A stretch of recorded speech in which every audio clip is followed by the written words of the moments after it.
What color, what's your race? I'm biracial. That's real funny. That's real funny. What does that mean? You just said that your son is biracial. What's your mix? I'm Hispanic. And what? And white. Okay, so you go by white? I go by mixed. So why is Obama black then? Well, I mean, I'm also Hispanic. I'm white and Hispanic. There's multitudes. But you're mixed. You're not just Hispanic. Let's get back to the Would you be the first Hispanic, whatever? I mean... if you want, if you feel like it? Whatsoever. So, are you Hispanic? Can we get back to the... No. Will you qualify for minority benefits? So you said that the United States... Would you qualify for minority benefits? So no, because I'm not, no. Why not?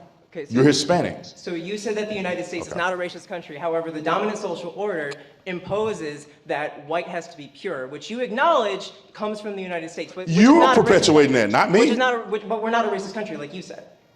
Do you believe there's things in this country you can do that I can't do? Yes. Name it. Statistically, if... No.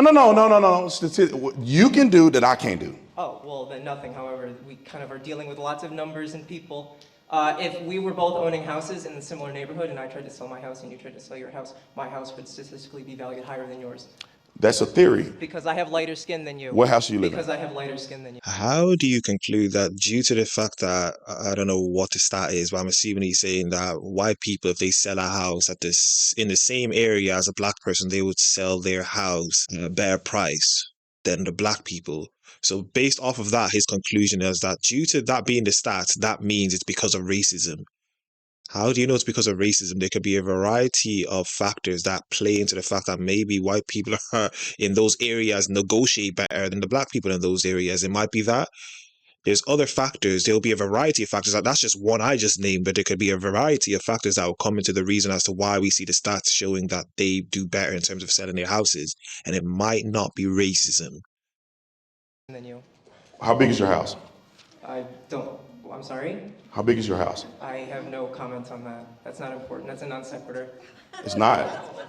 Is your house bigger than mine? If we had similar houses in a similar neighborhood and we both tried to sell our houses, statistically, my house would be valued higher than yours because you have darker skin than me. According to who?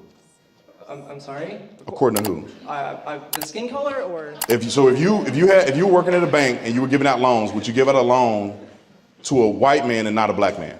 That's what redlining is, you donuts. All right, let me explain redlining. Let me explain redlining for you guys.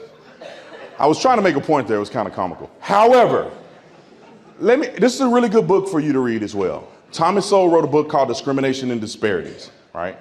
Just because there's disparity don't necessarily mean that there's discrimination. I can go down the list.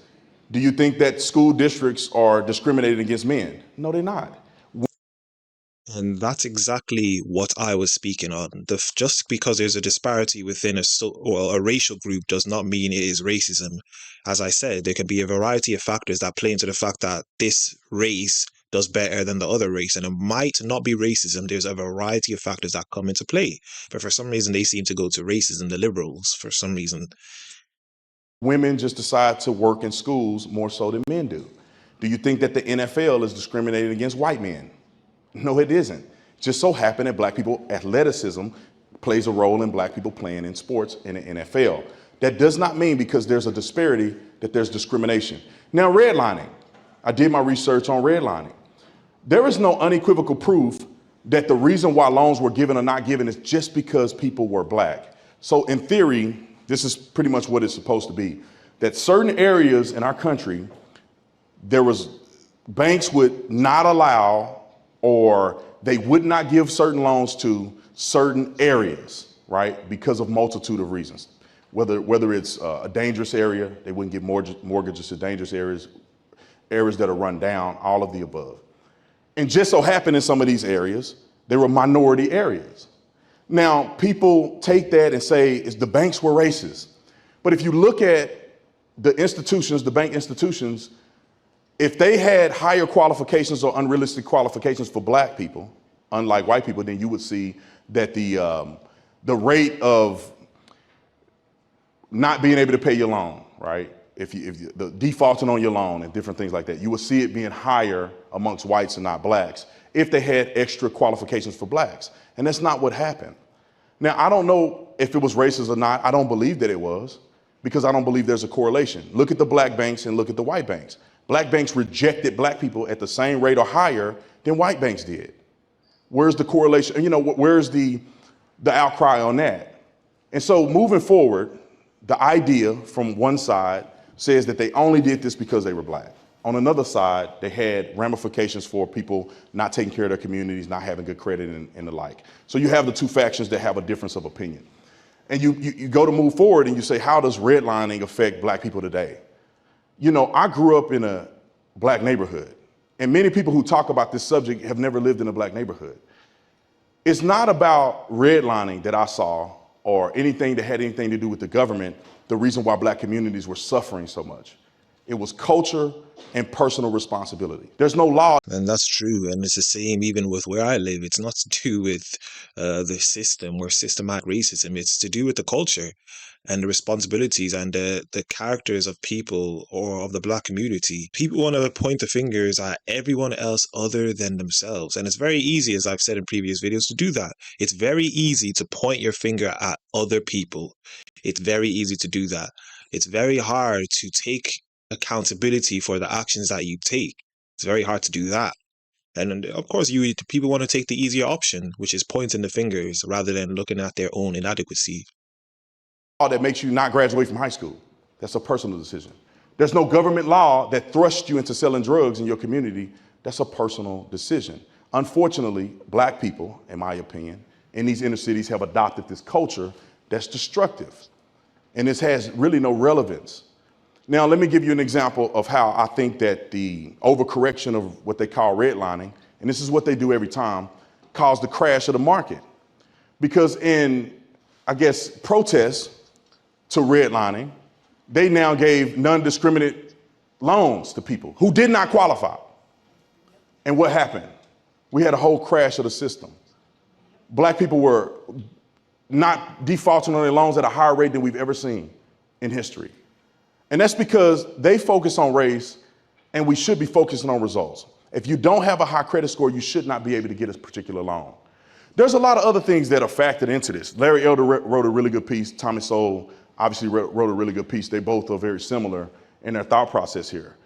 They don't answer a lot of questions that go along with the behaviors of different people, right? They go, well, they give loans to white people at a better interest rate than they give to black people. What they don't ask the question of is that, are they equal in their financial situation?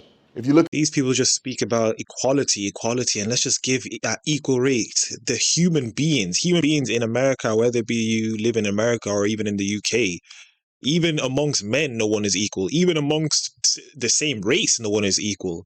So for them to just say, well, black people are not given loans at the same rate as white people, and then they forget about all the other races for some reason. They forget about the Asians who are getting better loans than the white people as well. For some reason, they always leave out the other races. They leave out the races who are also doing better than the white people. You know, it's always the white against black people, but all the other races, let's forget about them. They never ask the question as to why it is. They never even understand that even within races, there's also hierarchies within races as well. There is no equality amongst anyone, so I don't know why they believe that we should just strive for equality without looking at the results that people produce. look at statistical data, white people have 30% more savings than black people do. When you go to get a loan, if you know anything about loans, they look at how much liquid funds you have. They look at what you have in your savings. They look at how much money you make. And then you have to negotiate. Are black people negotiating to get a better interest rate? Or are they just taking the first thing that they get?